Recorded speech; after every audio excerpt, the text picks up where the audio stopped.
بسم الله الذي لا يضر مع اسمه شيء في الأرض ولا في السماء وهو السميع العليم۔ شروع اللہ کے بابرکت نام سے جس کی موجودگی میں دنیا زمین و آسمان کی کوئی چیز انسان کو نقصان نہیں پہنچا سکتی۔ خالق کائنات، مالک کائنات، جس کی مرضی کے بغیر ایک پتا بھی نہیں ہلتا، کوئی چیز اس کے حکم کے بغیر کیسے نقصان پہنچا سکتی ہے؟ الحمدللہ یہ ہمارا بلیف ہے and we will be very strict to that. آج کا ہمارا ٹاپک ہے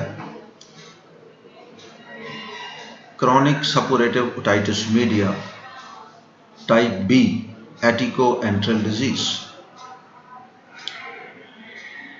We have already discussed chronic suppurative otitis media means chronic infection by pus-forming organisms in the medullary cleft, mainly involving the medullary, eustachian tube, masted intermediate cells, which constitute the medullary cleft. In tubotympanic disease, we have already discussed that the main point of infection is in the antero-inferior part of the medullary and eustachian tube. And I showed you a picture of medullary cleft indicating that.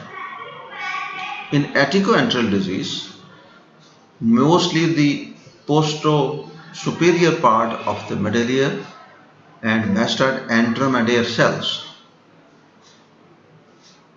they are mainly the areas affected.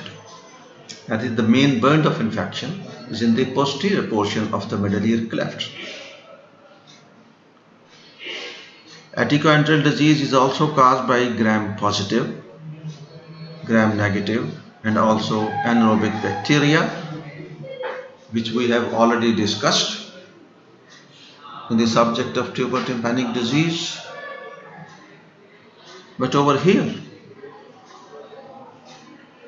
with this chronic infection, the cholesteatoma is also present in the patient and is responsible for damage to the tissues. Pathologically, the cholesteatoma is the hallmark of atticoantral chronic suppurative otitis media. And as we have already discussed in the previous lectures on cholesteatoma, a misnomer, which is skin at wrong place, is the collection of squamous epithelium stratified in the medullary cavity, which is not the normal place for medulla. And this cholesteatoma behaves like a benign growth in the sense that it goes on increasing in size, unchecked and uncontrolled. That is why the word uma has been used as a misnomer for this condition. But on the other hand, it does not fulfill the histological criteria of a benign growth. That is why it is not a benign growth. Rather, it is collection of stratified squamous epithelium at the wrong place. That is why Gray's Anatomy has given its definition of skin at wrong place. So it is cholesteatoma which is the hallmark of atticoantral disease and is responsible for erosion, pressure necrosis of the surrounding tissues, soft tissues as well as bony tissues. And it causes osteitis, intracranial and extracranial complications, and formation of granulation tissue. Because you all know, whenever there is damage to the tissues, as a reaction, body tries to heal it by granulation tissue formation. That is, healing by secondary intention when there is loss of tissue.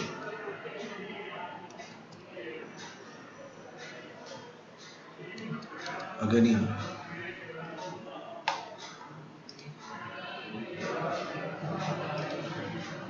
The symptoms. In case of aticoantral disease, the patient will have deafness and discharge, which are also the two important symptoms of tuberculopanic disease we have already discussed. And it is very important to differentiate between the two. And let's discuss the differences between the two as well as the deafness is concerned. Deafness in both the condition is conductive in type, but in aticoantral disease, the deafness is more as compared to tuberculopanic disease because it is responsible for damage to the ossicles. Because of cholesteatoma, there is damage to the ossicles. So, apart from a perforation, which is marginal in this case, in the tympanic membrane, there is also damage to the ossicles, early damage to the ossicles.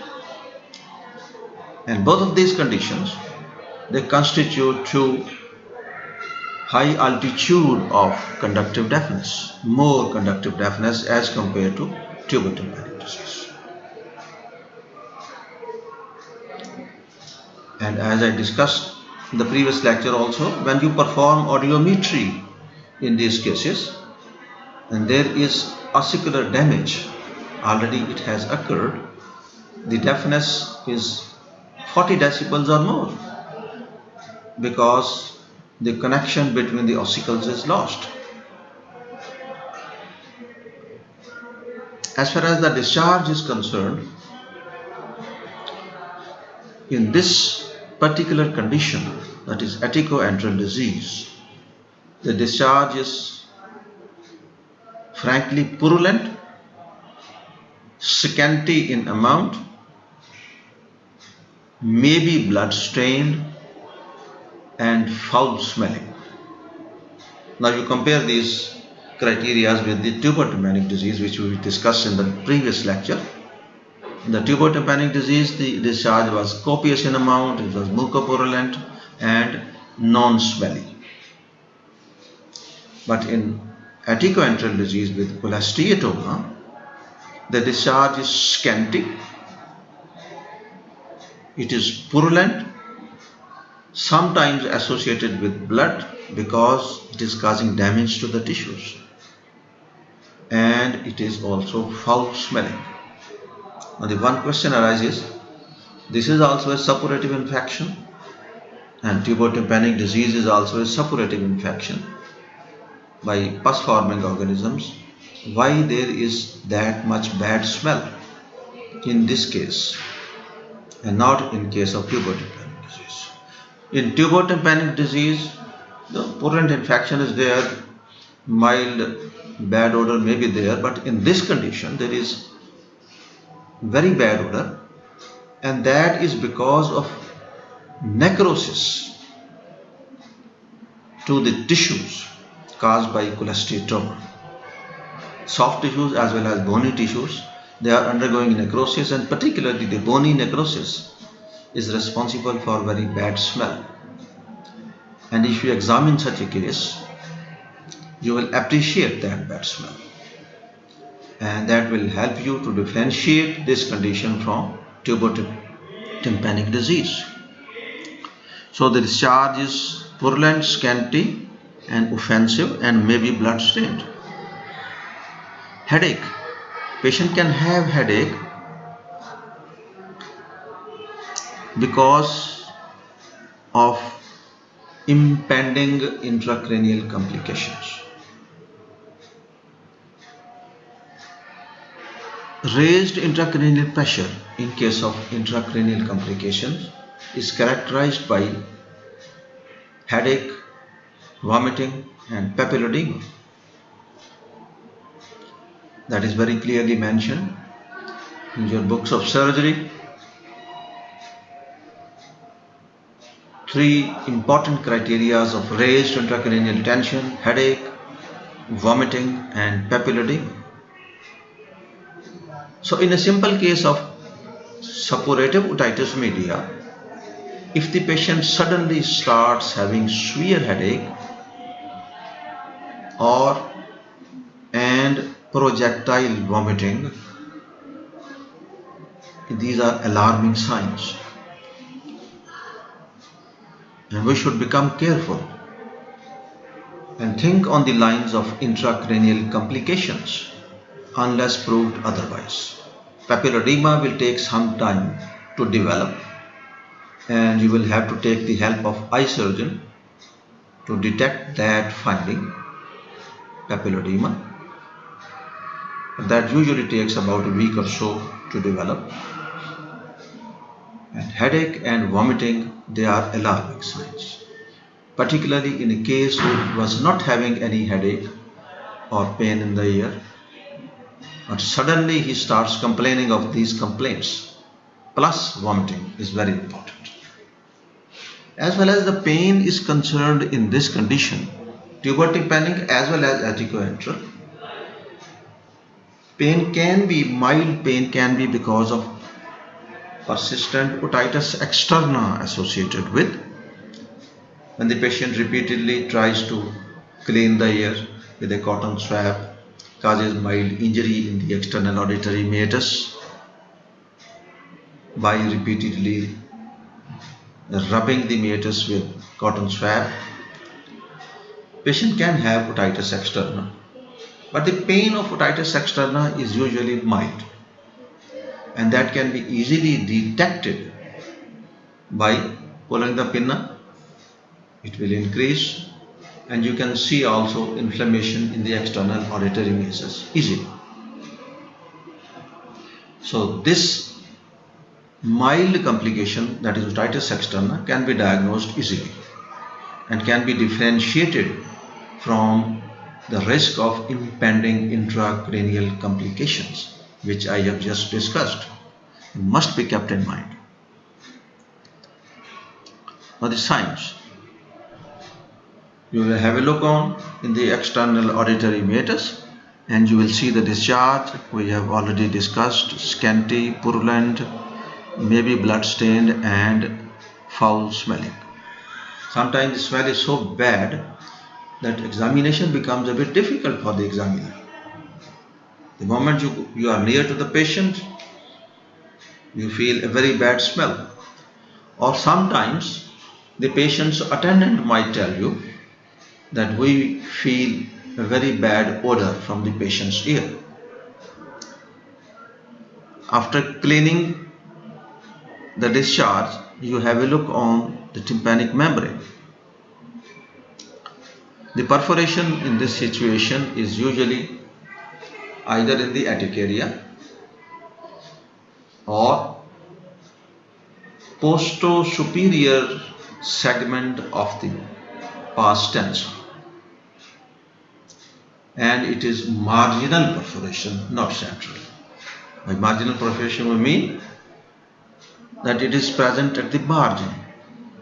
Around the perforation, tympanic membrane is present on three sides, but on one side there is no tympanic membrane, it's only the bony meatus which is completing that perforation. That is marginal perforation. So marginal perforation or attic perforation is also a hallmark of this condition. On examination, if the patient has developed mastoid abscess, that can also be seen behind the ear over the mastoid process. You can feel initially, you can appreciate tenderness by firm pressure, and when the pus comes out and it is subcutaneously present, then you can see the swelling of the mastoid area. And this mastoid abscess might sometimes perforate automatically to the exterior, and you can appreciate in that situation the external mastoid fistula.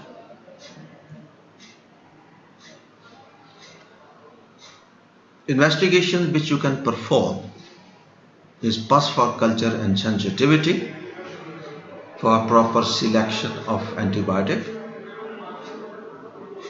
X-ray of the mastoid, we have already talked about in the previous lecture. X-ray mastoid comparative oblique view of the skull, showing you the mastoid anteromedial cells. Obviously they will be badly hazy, and in this condition you might see cavitation because of destruction and damage to the bony tissues. You can see an area of translucency. CT scan is very helpful. It can show the extent of the disease and also intracranial complications.